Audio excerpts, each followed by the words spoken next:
Saudações, seja bem-vindo ao MTS Podcast. Aqui você entende que a sua vida está debaixo de um propósito, a sua vida está debaixo de um princípio. Estamos em cooperação com a Fé TV. Estamos aqui hoje com uma convidada muito especial. Ela vai se apresentar. Boa tarde, meu nome é Ruth Timana, pastora do amor. Ok? Estamos aqui com a pastora do amor. Quer dizer que hoje temos um tema muito abençoado. Hoje eu vou falar acerca do casamento e divórcios. Pastora, primeiramente, o que é falar do casamento? Falar do casamento é falar do plano pelo qual Deus estabeleceu para que os homens vivessem na terra. Okay. É a ordenança pela qual Deus estabeleceu como os homens deveriam viver na terra. Uhum. Antes do casamento, a falta de se conhecer, né? Vemos que muita gente tem confundido os passos, tem confundido aquele que é o propósito das coisas de Deus, né? Sendo que o casamento é o propósito de Deus. A pergunta que nos cala é: será que é obrigatório que um homem se case? Deus nos deu livre arbítrio de seguir e não seguir aquilo que Ele estabelece. Uhum. Então, Ele estabeleceu um protocolo pela qual aqueles que são feitos filhos de Deus seguem e aqueles que não querem também o rejeitam. Okay. Então, todo aquele que reconhece que foi feito de Deus é filho de Deus, ele deve se casar para fazer aquela que é a vontade de Deus. Okay. Quer dizer que a vontade de Deus pode ser feita sem estar casado? Não é possível fazer a vontade de Deus sem estar casado, porque o casamento é o primeiro princípio pelo qual Deus estabeleceu que o homem vivesse na terra. É o primeiro ministério de Deus aqui na terra, como Ele estabeleceu desde o princípio da terra. Como é que desde o princípio? Quer dizer que o primeiro ministério do homem é o casamento? Exatamente. Deus, quando criou os céus e a terra, Ele fez o homem e para o homem lavrar e guardar a terra. Então, viu que o homem não era bom que o homem estivesse só. Fez-lhe uma mulher que fosse para ser auxiliadora dele. Auxiliadora dele como? A lavrar e guardar a terra, que era a missão que Deus já havia colocado na vida daquele homem. Então, aqui partiu o princípio pela qual Deus estabeleceu a vida de todo homem, onde não é possível um homem dizer que eu vou viver sozinho, ou uma mulher dizer que vou viver o quê? Sozinha. Eles até podem fazer isso por causa do livre-arbítrio que Deus nos dá, mas se queremos viver a imagem e semelhança de Deus, temos que partir do princípio que Deus ordenou que o homem não podia viver sozinho, tinha que juntar-se a uma mulher e tornarem-se uma só carne. Ok. Uma só carne. Será que Deus fez a mulher por causa da incapacidade do homem de guardar a terra? Ou como é que Deus olhou para o homem, a pouco de olhar para o homem e ver que não, o homem estava só, no sentido carnal? Qual é o propósito da mulher? O propósito da mulher, como o Senhor já disse, auxiliadora. Ela vem para auxiliar, ajudar o homem naquilo que Deus já havia estabelecido na vida daquele homem, para além da procriação, né? A multiplicação. Porque se não houvesse essa procriação, só teríamos o Adão. Então, existe esse momento em que Deus viu que a mulher tinha que auxiliar. Não porque o homem por si só não era capaz, mas ele precisava mais de alguém para lhe auxiliar naquilo que Deus havia lhe mandado. E depois, olhando para o plano de Deus da multiplicação da terra. Então, por isso que Deus fez a mulher para esses dois princípios na vida do homem. E o primeiro princípio é auxiliar na missão do homem, não pela incapacidade do homem, mas para que a missão de Deus seja perfeita na vida do homem. E para a procriação da terra, progresso e multiplicação. Quer dizer, a mulher faz com que o plano de Deus seja perfeito. A mulher ajuda o homem a fazer o plano de Deus ser perfeito. Ok? Então, é muito avançado, ok? Mas ainda dentro do casamento, o que a pastora acha que tem feito com que os casamentos sejam falhados nos tempos atuais, em todos os sentidos? Os casamentos atuais, né? Há várias razões pelas quais eles têm falhado. A Bíblia diz que dois não podem andar juntos se não estiverem de comum acordo. Então, a razão pela qual uma mulher e um homem juntam-se conta muito para que o casamento aconteça e mantenha. Os homens de hoje em dia, as mulheres, eles olham mais só pelo amor. Eu lhe amo e vamos lá casar. Não olham a submissão a Deus, não sabem se Deus está ali. não olham os outros motivos. Porque aqui, a princípio, tem um plano de Deus que é estabelecido para que os homens casem. Depois tem a submissão a Deus. Depois vem a materialização do casamento. Porque o casamento, a mulher e o homem já vêm de famílias distintas. Por isso que o Senhor disse, serão uma só carne. Porque Deus reconhece que o homem está a vir de um lado e a mulher está a vir do outro lado. Então tem que juntar, torná-los de uma só carne. Então, para eles juntarem-se, tornarem-se uma só carne e manterem um casamento firme, há necessidade de submeterem-se primeiro a Deus. Porque nessa junção de uma só carne, se não há submissão a Deus, é a razão que os casamentos vão destruindo-se. É ali que nós conseguimos ver pessoas que se amam, mas acabam se separando, porque um casamento não só depende do amor. Depende muito mais dessa coordenação em que eles tornam-se uma só carne e passam a ver com uma só regra, uma só doutrina naquela casa, naquela família. Quer dizer que o amor não é suficiente para manter o casamento? Não, o amor não é suficiente para manter o casamento. O amor não é suficiente para manter o casamento? Não. Para dois andarem juntos, como o Senhor já disse, deve estar de comum acordo. Duas pessoas que estão de comum acordo podem se amar e manterem um casamento durante muitos anos. Mas duas pessoas que se amam, que não estão de comum acordo, podem se separar. Mesmo se amando? Mesmo se amando. Que o amor tem que estar de acordo também com concordar. Que tem que concordar. Exatamente. Para esses dois andarem de comum acordo. Devem estar... Olhando para que o homem está vindo de uma família, a mulher de outra família. A partir disso que eles têm que estudar uma só carne. Quer dizer que a maneira de pensar, a maneira de falar, a maneira de agir, os planos podem ter que ser os mesmos. Nesse processo em que o homem e a mulher tornam-se uma só carne, há uma grande divergência que tem havido, né?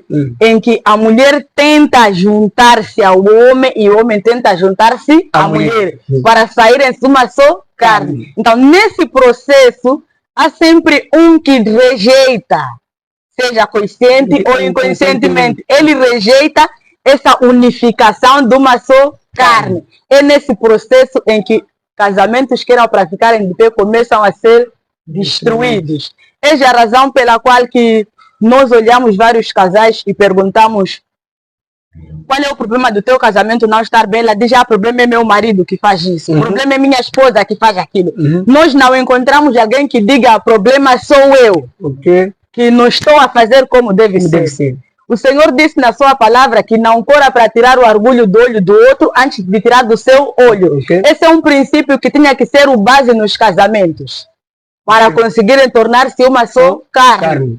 Então, os casamentos atuais passam mais a apontar. Quem não está a fazer é fulana, eu estou a dar de tudo. Quem não está a fazer é fulano, eu estou a dar de tudo. Isso torna os casais ainda dois e não tornam-se uma só carne. Pois é, existem casais que ainda são dois, não são um. Ainda não são uma só carne. Então, a uma só carne vem por dois princípios. Primeiro, essa unificação e a união de Deus que vem a ser a terceira trindade dentro do eixo do casal. Né? O homem e a mulher e Deus no meio deles. Então, torna-os uma só carne. Então, para o casamento durar, não podem ser dois, não podem se ver como dois, mas como um. Isso. Após a união de Deus, tornam-se um. Eles tentam, para estar falando algo, disse, o que causa muitas vezes um casamento falhado, porque eles tentam fazer uma só carne. Né? Esse processo de se fazer uma só carne, às vezes as pessoas dizem, juntos são uma só carne, parece muito simples isso. O que é que acontece nesse processo de unificação? No processo de unificação, como já dizia, são pessoas que saem de sítios diferentes. Na verdade, o que é que causa o divórcio? É a discordância de alguma coisa. Um casal, né? A mulher está a fazer uma coisa que o marido não concorda. O homem está a fazer uma coisa que a mulher não concorda. E às vezes a mulher ou o homem julga certo o que está a fazer. Então, os divórcios não é tipo porque não se passou nada, não. Se é a mulher que quer o divórcio, vai dizer que o homem está a fazer isso e eu não estou a concordar, ele não quer mudar. Ou é o homem que vai dizer, a mulher está a ser assim, eu não estou a concordar. Então, essa concordância, essa unificação, onde o homem vai falar uma coisa e a mulher vai aceitar. Aqui tem a ver mais com o amor de dar. O maior amor que o Senhor Jesus nos exorta é de dar no sentido de fazer a vontade do meu marido e meu marido fazer a minha vontade. Então, um casal, quando torna-se um, eles não vivem distintos pelas suas vontades. Eles fazem um a vontade do outro. O amor que deve existir num casamento é esse em que eu vou dar. Como é que eu vou dar? Eu vou abrir mão de algo para agradar o meu marido. E meu marido vai abrir a mão de algo para agradar a mim. Essa é a fórmula. Um casamento duradouro. Ok. A pastora está falando algo muito importante, né? Que nas palavras parece ser algo muito simples de ser feito.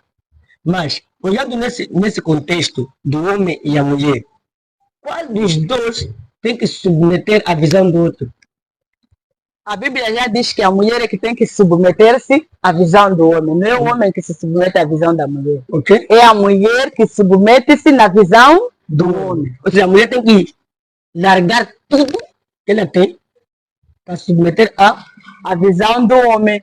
Mas que a visão do homem esteja alinhada com a visão de Deus. Okay. Existe esse porém.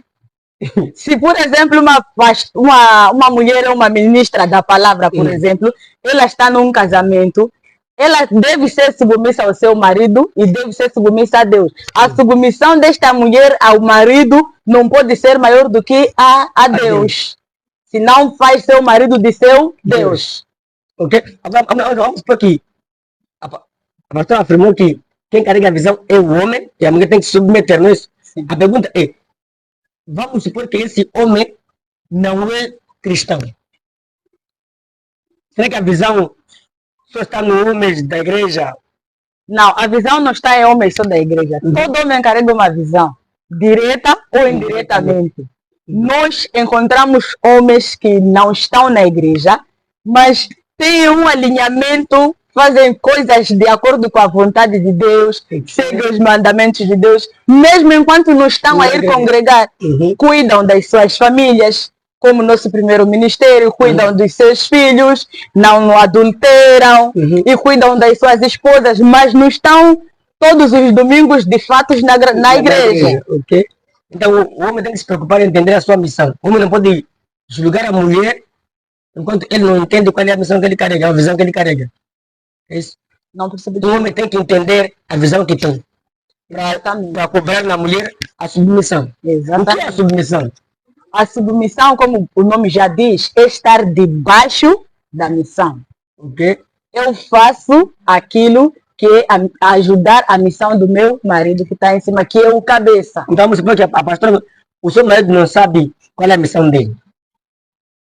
Como que a pastora vai submeter a alguém que não sabe a missão?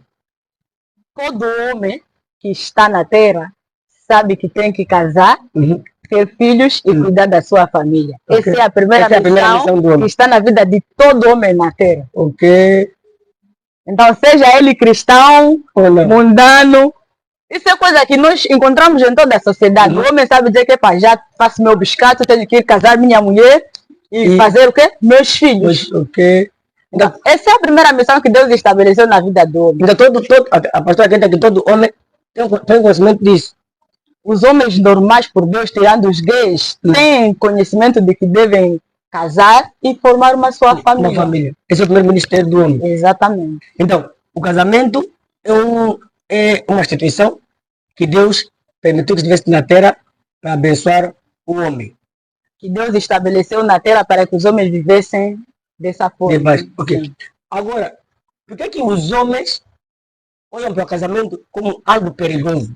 Como, por exemplo, há quem diz assim, você casou, porque se fosse enforcar. Porque, qual é a definição? Por que o homem olha para o casamento como uma corda no seu pescoço? O que a pastora acha? Estabelecido o casamento por Deus, há muito engano realmente na sociedade com relação ao casamento.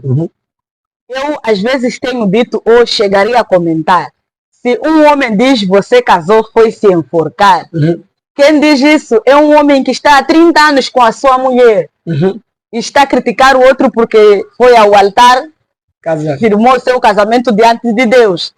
Esses dois vão permanecer os mesmos anos com as suas esposas. Nem aquele que diz que foi se enforcar, separou-se, está casado.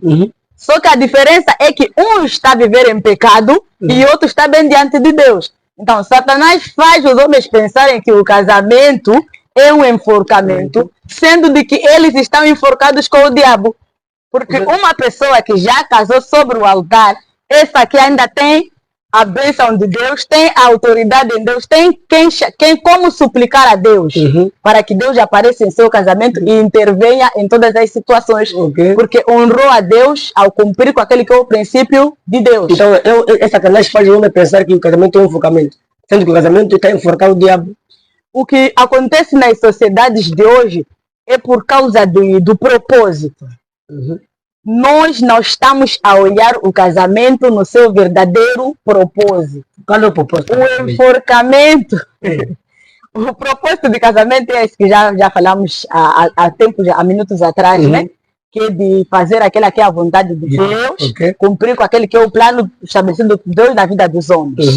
Então, as pessoas não olham o casamento dessa forma. Se tu vais casar hoje em dia, a mulher, depois de um tempo, vai olhar os bens, vão olhar o enforcamento dito é divórcio. Tipo, se você quiser divorciar, vai custar divorciar. Porque fez o quê? Casou. Então, para o mundo, é melhor viver assim sem casar, que quando quererem divorciar, vão divorciar, do que casar. Mas nós somos filhos de Deus, em que temos que fazer aquela que é a vontade de Deus. A coisa que vai levar-te a esse nível de pensar de enforcamento é por que você vai casar. Então, todo homem, toda mulher deve saber por que vai casar. A quem você vai agradar quando vai casar. Então, se você souber que vai casar porque é o plano que Deus estabeleceu sobre a terra, você vai casar porque não pode viver em pecado, sexo fora do casamento é pecado, não se pode fazer. Você vai casar porque quer constituir uma família segundo os padrões divinos. Aqui, você não há de olhar pelos bens. Porque a mesma discussão que surge em pessoas que casaram é a mesma que surge em pessoas que não casaram. Cabe aos dois de como vão gerir o conflito. Se vão divorciar ou se não vão divorciar. Hoje conseguimos ver pessoas casadas que estão há 50 anos casadas. E conseguimos ver pessoas que se juntaram 5 anos divorciam. Então, para divorciar ou manter um casamento, não depende muito de estar casado. É porque a sociedade olha o casamento mais pelos bens.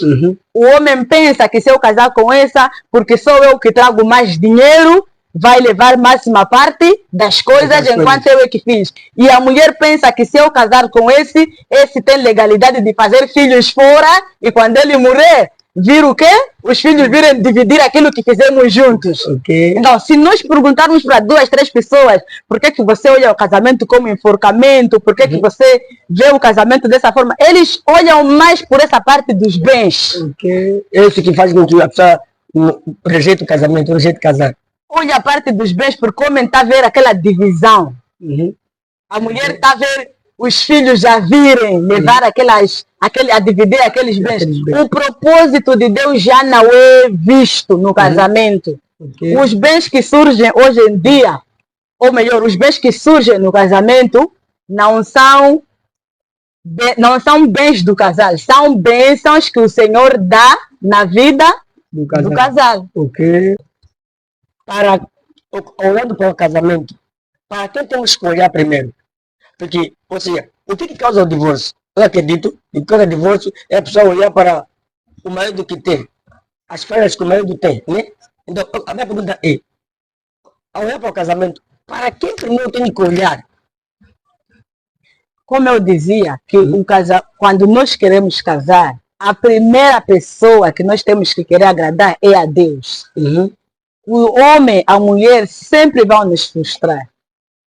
Numa união de 2 pessoas, há sempre dissensões para tornarem-se essa uma só carne. Ainda que Deus diga que o ferro aguça outro ferro. isso envolve eu falhar, meu marido falhar, haver ali a crítica num tom de conversa, haver ali o perdão, que também deve estar permanentemente no casamento. A primeira pessoa que temos que buscar agradar no casamento é a Deus. É a Deus, ok? Se um casal, ou no meio de duas pessoas que formam um casal, não tem ninguém que se submete a Deus, facilmente há de haver o divórcio. O divórcio, ok? Então, E Deus não se agrada do divórcio. como assim? Se Deus não se agrada do divórcio, por que o divórcio existe? Qual é a razão que originou o divórcio? A princípio, existe um momento na Bíblia em que não se reporta sobre o divórcio. Refiro-me ao período do Adão até ao Moisés. Chegando ao período de Moisés, onde foi permitido o divórcio se encontrasse a mulher em delito ou em adultério. Aí podia vir fazer o quê? Divorciar. Mas o Senhor Jesus disse que foi permitida essa lei por causa da dureza dos nossos corações. O que quer dizer que, para Jesus, todo problema que existe no casamento pode ser resolvido através de uma conversa, através do perdão, através da oração. O Senhor disse na sua palavra em João 3,3 que nós temos que nascer de novo para ser verdadeiros seguidores de Cristo. E toda mulher, todo homem que nasce de novo, este aqui já tem o Espírito Santo. Diferentemente daquele tempo que era o tempo de Moisés. Aqueles eram homens de Deus. Eles não precisavam do Espírito Santo do Senhor Jesus. Naquela altura não existia. Então, após Jesus morrer na cruz, ele disse: vou ao Pai, enviarei outro Consolador. Que nós, para termos direito desse Consolador, teríamos que nascer de novo, que através do batismo, assim receberíamos o Espírito Santo. Tínhamos que ter um coração santo, um coração humilde, um coração que perdoa. Então, esta é a nossa geração atual. Por isso que na nossa geração atual já não existe nenhuma razão pela qual é permitido o divórcio. Porque você já é o filho de Jesus, na qual já nasceu de novo. Então, uma das coisas que ao nascer de novo Jesus nos ensina é o perdão.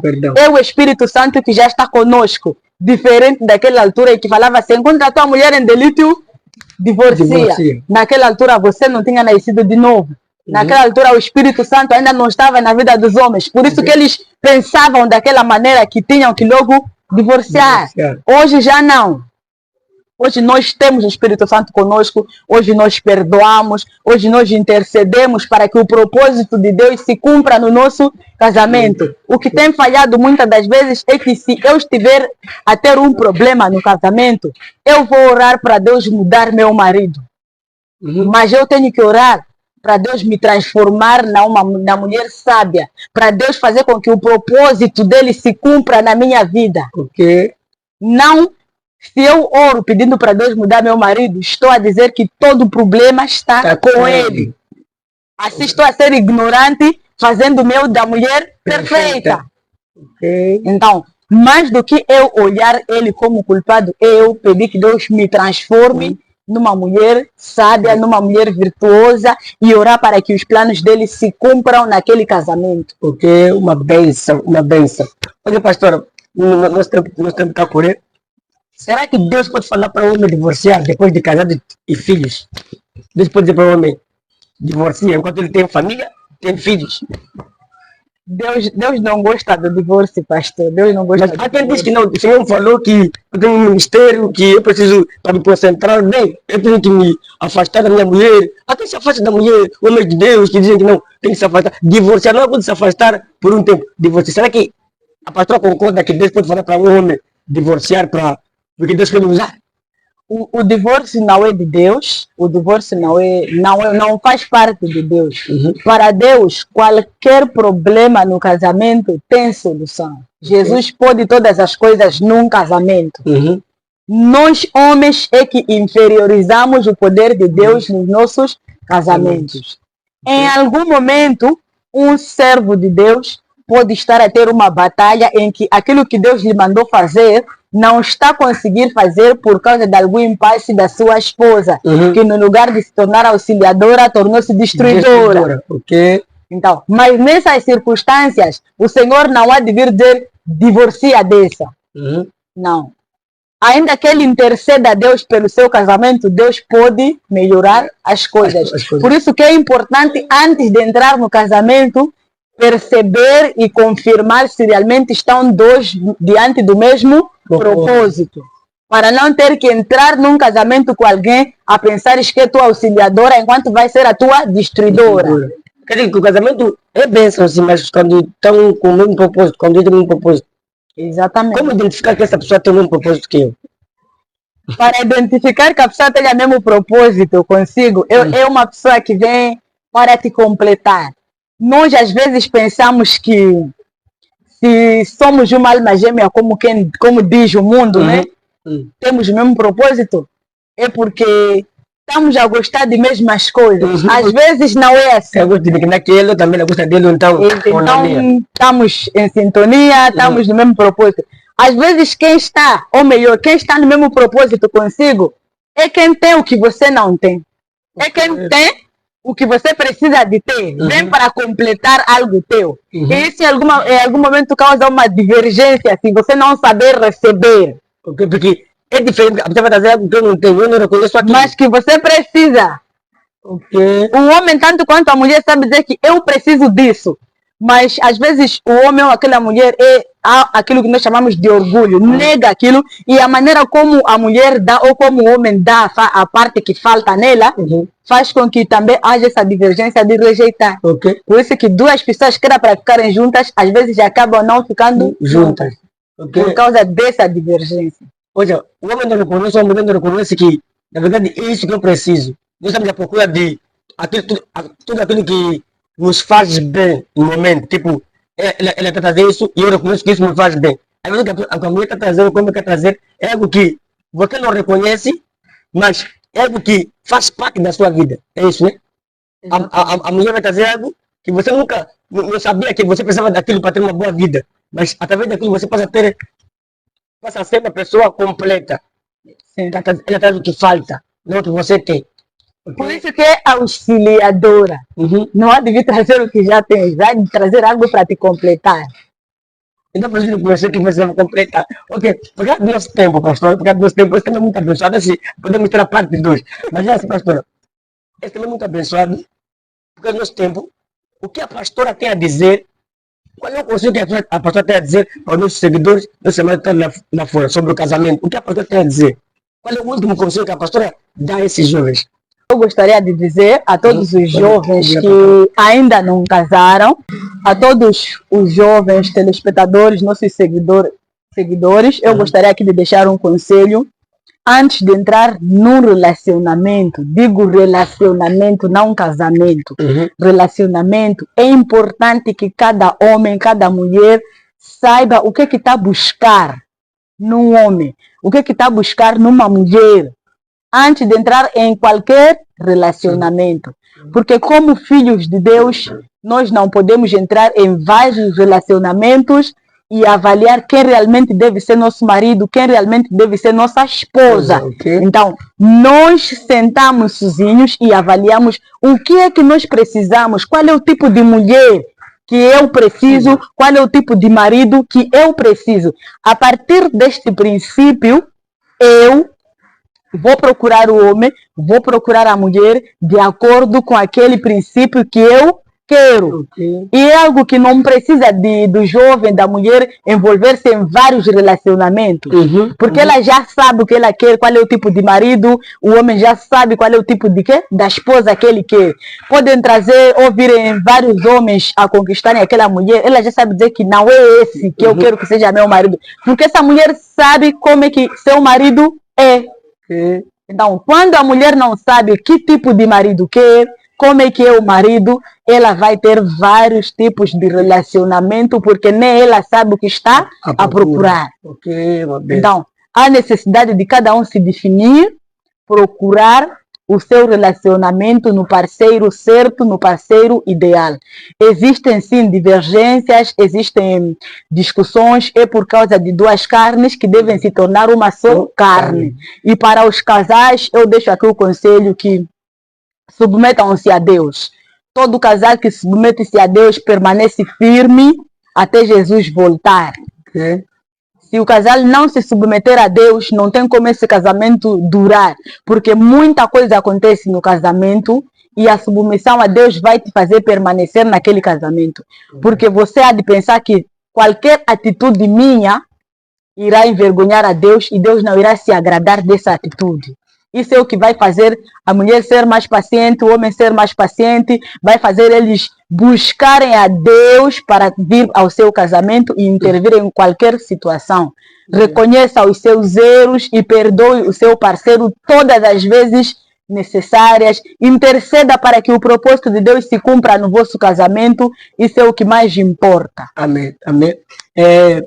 Muito obrigado para você que nos assiste, você que nos sintoniza através do WhatsApp, através do Facebook, através do Instagram, através do YouTube. Essa é a nossa entrevista de hoje. Que Deus abençoe a sua vida.